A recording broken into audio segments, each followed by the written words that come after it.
Kasi sa mga viewers natin, ako dati medyo ngayon ko lang din nalaman yun, yung minor basilica, shrine, siguro Padre, baka pwede mong bigyan ng background yung ating mga viewers. Paano ba yan? Ano ba ibig sabihin ng pag-basilica, pag nakilala ka shrine, international or national shrine? Isa lang naman ang dambana sa mga sa ating simbahan. Meron nga lang diocesan, may national at saka may international level.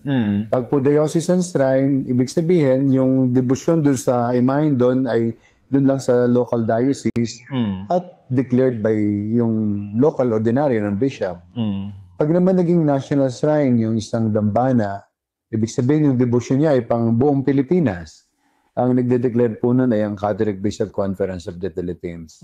At meron po tayong kaisa-isang international shrine sa buong Southeast Asia at sa buong Pilipinas. Yun ay ang Antipolo. Na napadeclare natin yon at ang nag-declare naman nun ay ang Pope. Ibig sabihin yung debosyon sa kanya ay recognized at naganap sa buong mundo.